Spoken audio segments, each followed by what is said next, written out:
Welcome back to What One Thing podcast. We are a smart meetings pod dedicated to talking to brilliant people about the one thing that made the difference in their lives and careers. And we're going to do something different today. We are interviewing the city of San Francisco by interviewing the people who make it a vibrant place to live and do business. And we're starting off here with Marie Presutti. She is the CEO of SF Travel. Welcome, Marie. Thank you so much for having me. That's such a great introduction. I don't know. I feel like we should just stop right here. We're just getting started, darling.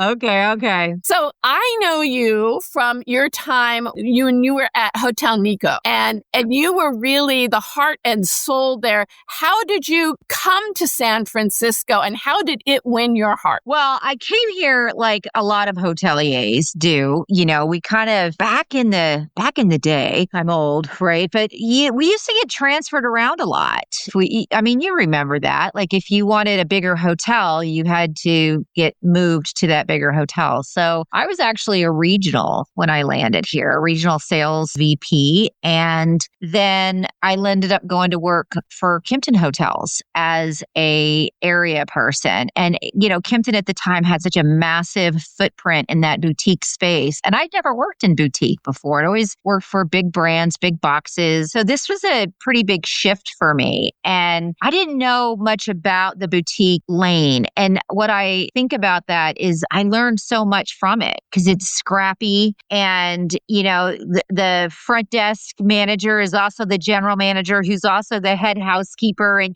it really took an understanding and it made me realize that, these little hotels I always say they're the little hotels that can and could, it's just, you talk about like a community effort to make those things go every day. It's so vastly different than those big boxes. And so from there, I ended up going to Nico and heading up their GSO and for Nico Hotels International. And then one thing led to another, and I ended up sort of leading the charge there. So my journey has just I've kind of been all over that hotel space, big, small, medium, and different brands. And, those brands all morphed into something else along the way. And then with Nico, it just was Nico and it still is Nico. So it was different. But it was fun and it was new and it shaped me because it made me approach things when I got to this luxury space. I remember the Kimpton way, like you got to get scrapped. You're going to have to dig in and roll your sleeves up a little bit. And yeah, I remember doing that. I still behave that way, honestly. And we love that about you. And our founder, Marin Bright, started out in hotels as well. In fact, she spent her life, her father was a geologist, traveling around the country, grew up largely in Reno, but really wherever, there were rocks, he would go. And when she came to San Francisco, she had found her home and she was at the Mandarin Oriental for a long time before she decided after the earthquake, she said, I want to do something easier than hotels. I want to do publishing. Right? So she was smart is what you're saying. Well, I don't know. Publishing could be challenging too. But sure. The place, she knew that this was her heart. When you came here, after all your travels, how did you know that you were home? I grew up in the Midwest and coming to San Francisco was just sort of eye-opening because it was just so rich in so many different things, just the diversity, first of all. I often tell the story. I went to high school and we had one African-American student in my high school and one exchange student from Australia. That was the diversity. So for me, and it was never anything I ever thought about. I never thought it was important or unimportant. I just didn't think about it. And when I came here, it was just like the food and the culture and the arts scene. It was just everything just sort of opened my eyes. And I just fell in love with the fact that people come here because you really can just be accepted for who you are. And no matter the color of your skin or your religious choices or whatever, it was never a thing. Now, I will also say it was never a thing for me growing up because it was never part of our conversation.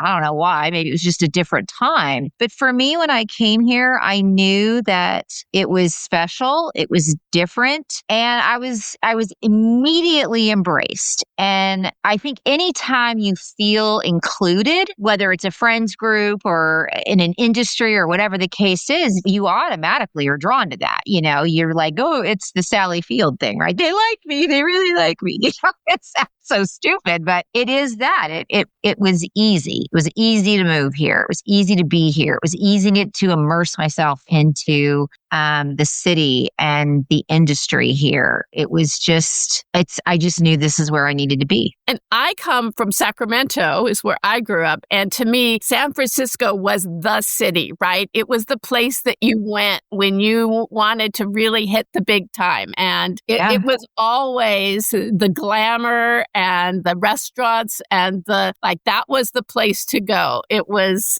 so special. And that sort of energy that comes from the diversity, that comes from all of those people following their dreams in one place, that doesn't happen by accident. That's a history that goes back to San Francisco being built to serve the miners, including our new mayor's family was one of the families, right, that served all of those people coming here to follow their dreams. What impact does that history have on the way San Francisco hospitality welcomes everyone today? Oh, I just think it's, when you think back, people coming here and they were struggling and it was the gold rush and all of that.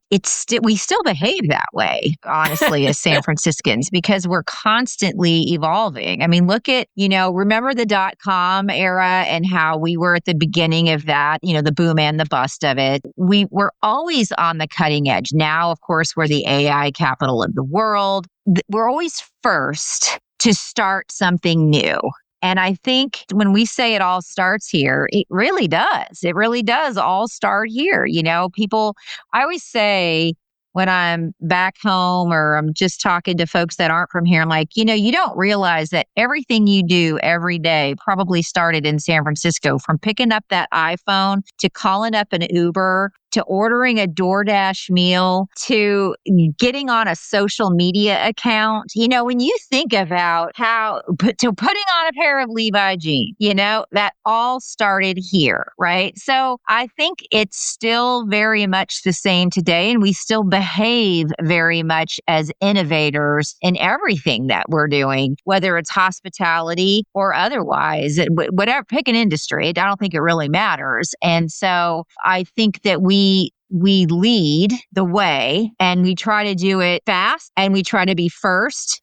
And we also, I think, try to put out a product, whether it's in hospitality or in another industry. The products that we're putting out are typically second to none. And I think the hotels here in San Francisco, you can put these hotels up against any hotels in the country, and we have probably some of the best product cumulatively of any city. So we're, as somebody who runs a DMO, I'm incredibly blessed because I know you can come to San Francisco and go to any one of these hotels, and I know you're going to have a great experience. And I think that is unique. But it's what defines San Francisco. The Fairmont started in San Francisco, right? Which is a classic story of it was built the day before the earthquake went down, and that his daughters rebuilt it in a year. Yep. Yeah. I mean, there's so much. I always hear the stories about the Marriott Marquis during, it was the earthquake, I think in the 80s, right? The 80s, yeah. Yes. And how it was their opening day and they had that massive quake, and it just, nobody ever,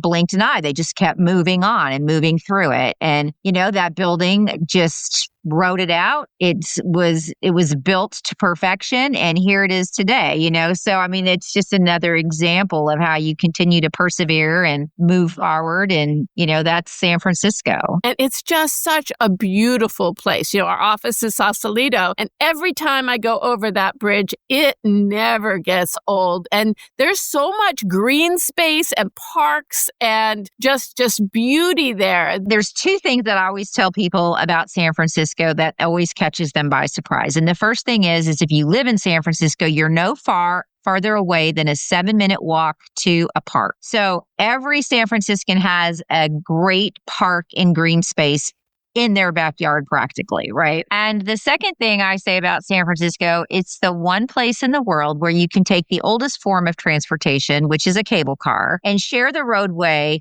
right next to the newest form of transportation, which is a driverless vehicle. I mean, and that's, when you look at the innovation of that, and then you look at how we're preserving, our outdoor space and all of, we're really doing what's really innovative, and we're off being very green and at the same time. That's a pretty lovely combination, and it makes the fabric of what San Francisco is beautiful, isn't it? And you tell the story so well. Talk about how you went from a hotelier who was very involved, right? You were the interim director for a long time to being the CEO of SF Travel. Well, I'm not going to lie. I came here as the interim because I was the chairman of the board. So when there was the vacancy that happened, your chair steps in, and I was in a space where I had these amazing owners, and they were like, well, you don't get to just do the fun things, Anna Marie. Sometimes you have to dig in, and so I came here with no intention of staying, and I think that's the running joke on me, I think. But, I started to get so immersed in it. And after saying, like, where are we in this search? I got to get back to my real job. And, I remember that the person who became the chair at the time just said, keep kicking the tires, kid,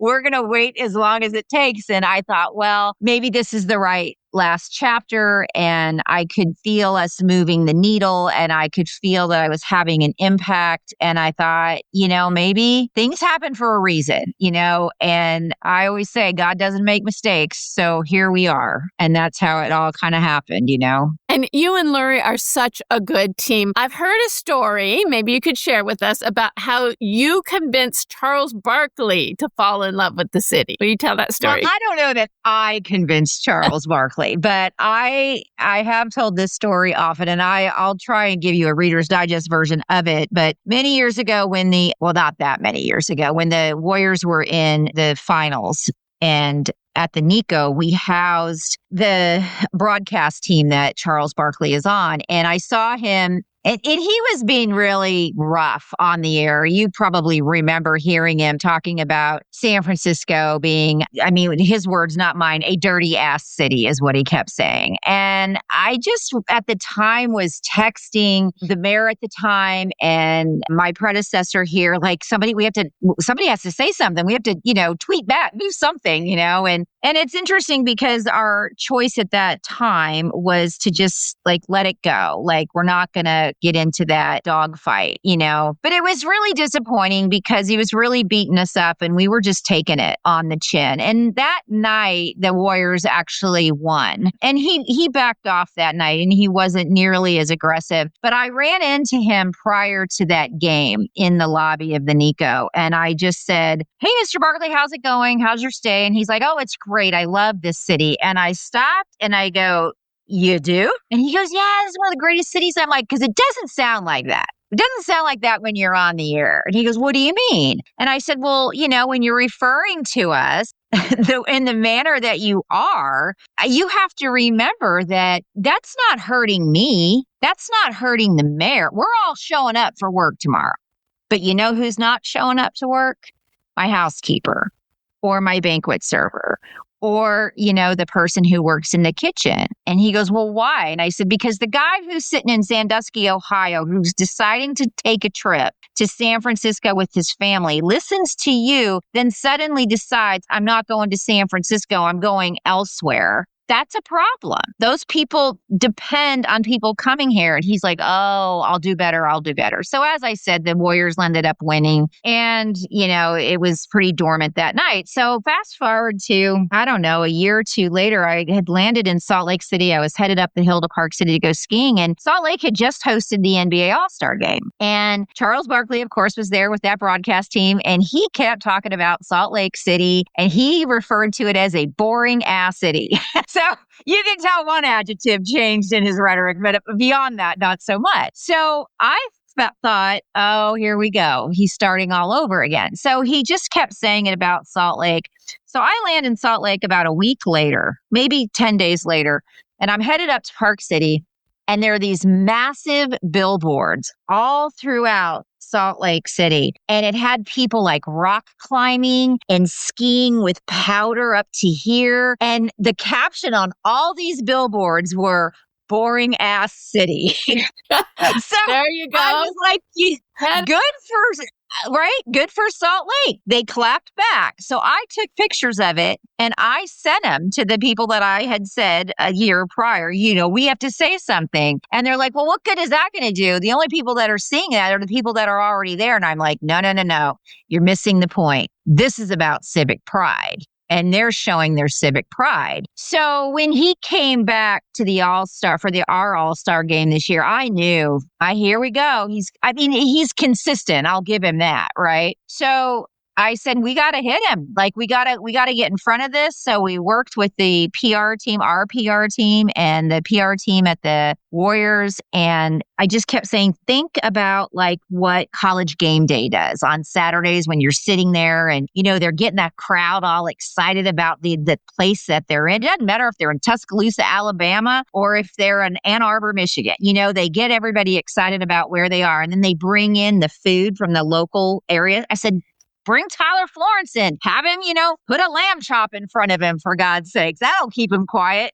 So, and if it doesn't, jam it into his throat. I don't know. So long story short is they did it. And he was so appreciative. And the mayor had seen him that night at a poker tournament. And he said, man, I just want you to know, I love your city. It looks great. He gave him a lot of accolades. And the next day they took him to Glide Memorial and he served at Glide. And as he left Glide, he gave a $250,000 donation to Glide. So, I think the moral of the story is if San Francisco can turn around a guy like Charles Barkley, I think, that he was a tough sell, of course, right? But look at how he turned around and then he made an investment back into the city, which I think is actually even more important because he saw the good that was being done and he saw the efforts that were being made. And as a result of that, he left his heart here is what I say. I love that story. So there is a lot to love about San Francisco, particularly right now. I was just downtown and talking about Tyler Florence, his new restaurant in Union Square. Talk about what it feels like to be in Union Square and Moscone Center right now. Well, what a difference a few years make, right? Union Square is it's popping again, which is great. Some new retail going in over there, which, is great. Not so great for me and my wallet, but I'm a little too close to it, but it's been really convenient. I'll give you that. And the new restaurant scene. I think you're also talking maybe about Michael Mina's new restaurant that just opened up at the West in St. Francis. I happened to go there last night. I wanted to see it. We were at IMAX when they opened, so I went last night to see it. It's beautiful. It's so great. And it's just, of course, it's right off of Union Square. Tyler Florence also has a couple of restaurants here, Miller and Lex and Wayfair Tavern. And the Wayfair is brand new. It's just not far from Union Square. But I have to say, like Union Square right now and the area around Union Square, it's coming back to life. And I think, this is another great San Francisco story in that, it used to be full of a lot of just both mom and pop shops and as well as big retail. It had a nice combination of both. And I think you're seeing a little bit of what new retail looks like, whether it's a new pop-up shop and things of that nature. We saw that, of course, over the NBA All-Star game. So I think we're seeing this rebirth of Union Square, which is really fun. And, Moscone's never looked better. And the area around Moscone, what the mayor has done with this district, and we've got more police officers on the street, and it just feels good right now. There's no more darkness. It is just light and it's fun. And they activate Union Square. Like coming up here, we have Winterfest coming up with the ice skating rink. And then SF Travel, we're going to be in the Rose Parade in January 1st, 2026, a big San Francisco float. But we're also bringing a part of that float. The painted ladies will be on that float. And we're going to take one of the painted ladies and put it in Union Square during Winterfest. So people can actually come and decorate a part of the float. And then it'll go back and it'll be in the Rose Parade, a few weeks later. So things like that, doing new innovative things like that, which is, that's what makes San Francisco so amazing. Absolutely. Absolutely. And you got a big year ahead of you. Talk about what's on tap for 26. Gosh, right? Just a few little events that we have. We're the only city in the world who has ever hosted a Super Bowl and a World Cup in the same year. So that's a bit of an undertaking. Yeah. So we're very excited about that. Plus, we have the NCAA tournament. We have that'll come in as well. And that was here last year. And then our convention season is big. It'll be the biggest season that we've had since we've been back from the pandemic. So we're very, very excited. We're getting almost close to 700,000 citywide room nights. International starting to peak back in. And it'll be really interesting to see with the World Cup because that has such an international draw. So, we're really willing and able and prepared to welcome people from all over the world here. So it's going to be just a fantastic year for us. We're going to be tired, but it's going to be great. If you can do the Super Bowl, I think you can do a conference, right? Yeah, right. You think, that should be easy. And, they all have their nuances. But it's kind of the perfect storm. We've got some really big events that are going to put us on the world stage. And then, of course, we have, our big conferences and, the concert series that we have with Outside Lands. And, we saw what the Dead did this past year when they came in for that weekend. And it's just, it's things like that, dropping things in and doing these festivals in the street, First Thursdays down here on Front Street. So there's a lot of activity happening in the city, and it's fun for visitors. It's fun for our locals. It's great for small business. Our restaurants are seeing the benefits of that. So listen, when it's working and it's happy, I keep telling the staff here, when you're turning the corner, you don't slow down, you put your foot on the gas. I think we're doing that, and we're starting to see, the benefits of all of it. You would be a champion drag racer. All right. So now my husband's a motorsports journalist, so I know. Yeah. Okay. So now I'm going to ask you the hardest question, all right? So what is the one thing that makes San Francisco such a special place, unlike any other? The inclusivity of how we behave here. And it's so inclusive. It doesn't matter who you are and where you're from. You are welcomed here and people feel comfortable here. They feel good about being here. It really is what makes San Francisco just special and unique and what makes people want to come. Thank you for making me and everyone else feel so welcome every single day. Thank you for being on What One Thing. And we can't wait to be back in the city. Thank you so much for having me. I just enjoy talking to you all the time, and you guys have just been great. So thanks so much.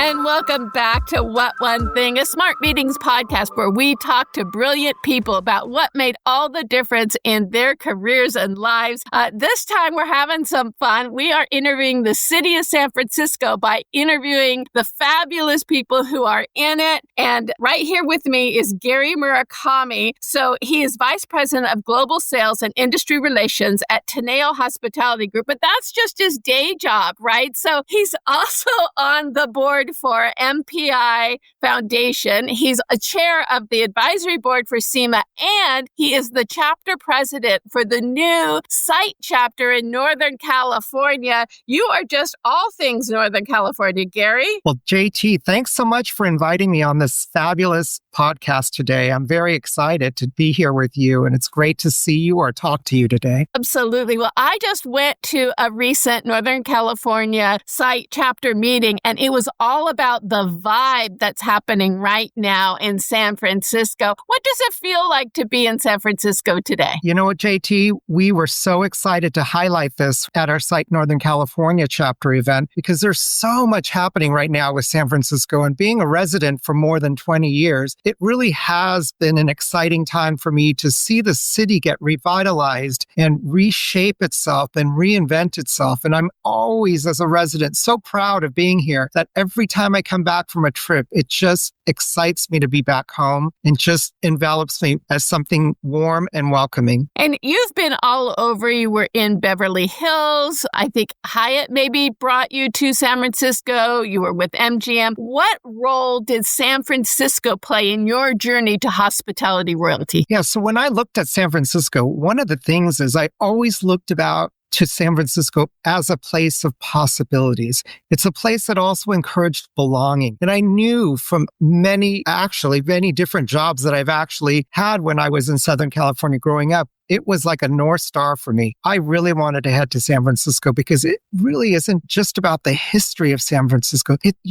We have amazing hotels, restaurants, experiences. But what I really appreciate about the city is the immense diversity, the welcoming, the belonging, that whole aspect of, our city just doesn't welcome the world. It really reflects the world. And creating that was one thing that it was very much a beacon for me to get here and really dive deep into my hospitality career here in San Francisco. And it really is attracting all the cool kids, right? And they come there and they just invent the new things. One of the barometers I always use, as the billboards in San Francisco go, so goes the country. And right now, all the billboards are, come work at our AI company, right? It's an AI just hotspot. Everything about the city is innovation, reinvention. And I think we see that and as a hospitality career professional, I see that in so many things that relate to specifically to our hospitality. So yes, you mentioned the AI, but we reinvent ourselves through our food, our dining scene,